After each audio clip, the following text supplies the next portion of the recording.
Welcome back to Shivi art and study classes. आज के video lecture में हम कवर अप करेंगे who can be a promoter. Promoter कौन हो सकता है।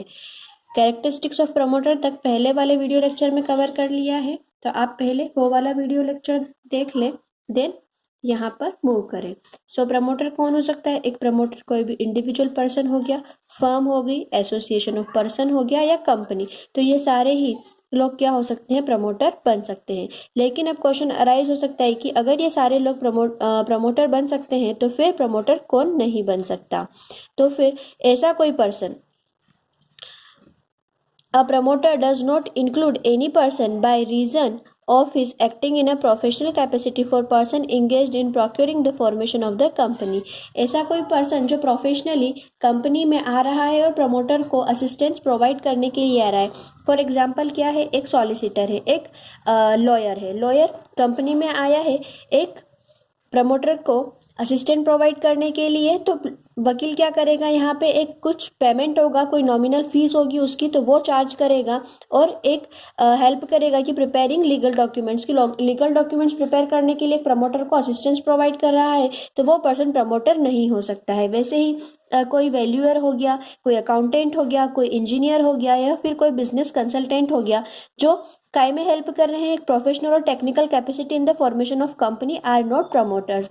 तो कंपनी को एक प्रोफेशनल गाइडेंस प्रोवाइड कर रहे हैं या फिर कोई टेक्निकल हेल्प कर रहे हैं, तो ऐसे लोग प्रमोटर नहीं हो सकते, क्योंकि ये पर्टिकुलर अमाउंट चार्ज करते हैं इनके प्रोफेशन के लिए। आई बिलीव ये समझ में आया होगा। नेक्स्ट हम करेंगे legal position of a promoter की। एक प्रमोटर की लीगल पोजीशन क्या होती है। तो प्रमोटर ना ही तो एक कोई एजेंट होता है। एजेंट क्यों नहीं होता है, क्योंकि उसका कोई प्रिंसिपल नहीं है। अभी तो कंपनी एग्जिस्टेंस में आई नहीं है, तो उससे पहले कोई प्रिंसिपल होगा ही नहीं, तो प्रमोटर का कोई एजेंट नहीं होता है। प्रमोटर किसी का भी कोई एजेंट नहीं होता है। और ना ही कोई ट्रस्टी होता है, क्योंकि जब कंपनी उस वक्त बनी नहीं है, तो उस वक्त कोई भी ट्रस्ट एग्जिस्ट नहीं करता है। तो एक प्रमोटर ना ही एजेंट होता है और ना ही ट्रस्टी होता है। आगे दिया हुआ है, a promoter stands in a fiduciary position और relationship to the company. Fiduciary position पे होता है, मतलब कि क्या, कि सिर्फ गुड फेथ के लिए वो कंपनी में काम करता है। इसी वजह से वो क्या होता है, एजेंट भी नहीं होता है, ट्रस्टी भी नहीं होता है।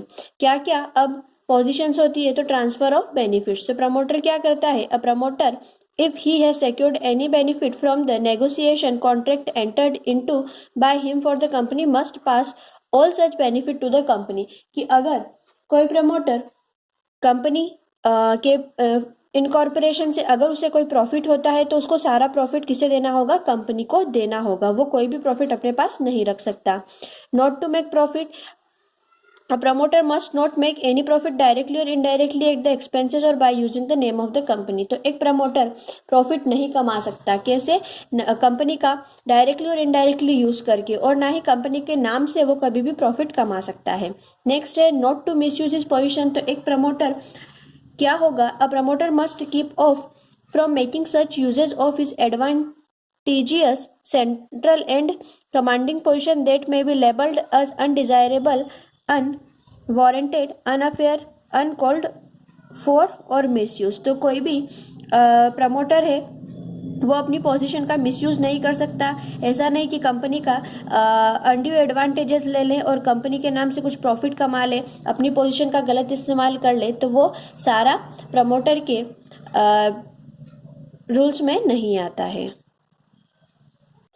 नेक्स्ट है full disclosure to the company. तो एक प्रमोटर सारी चीज़ें सही सही कंपनी को बताता है, कि अगर कहीं उसका कोई पर्सनल इंटरेस्ट है तो वो सारा कंपनी को बताएगा, उसने कहीं प्रॉफिट तो नहीं कमाया। अगर प्रॉफिट कमाया है कंपनी के नाम से, तो उसको सारी चीज़ें डिस्क्लोज करनी होगी, अदरवाइज वो फिर प्रमोटर नहीं बन सकता।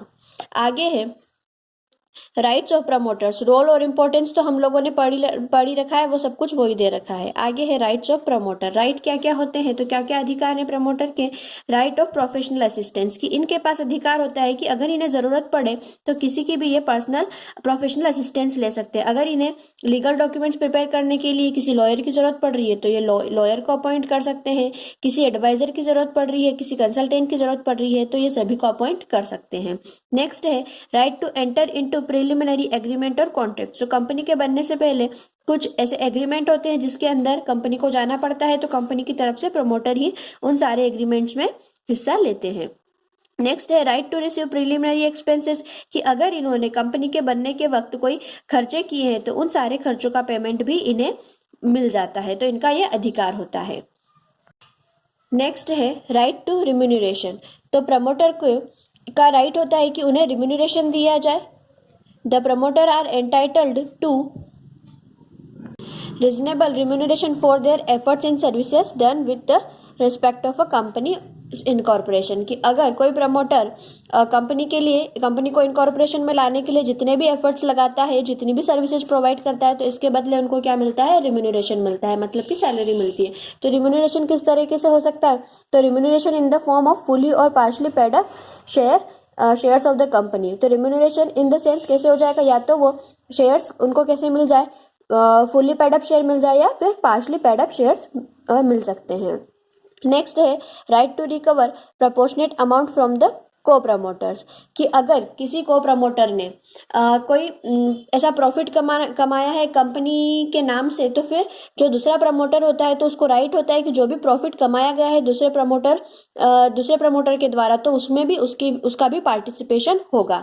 तो क्या लिखा हुआ है, when the promoter make secret profit in the formation of the company they are held jointly and severally liable for the same, कि अगर किसी प्रमोटर ने कोई प्रॉफिट कमाया है तो उसमें सबकी हिस्सेदारी होगी, ना कि किसी एक पर्टिकुलर प्रमोटर की।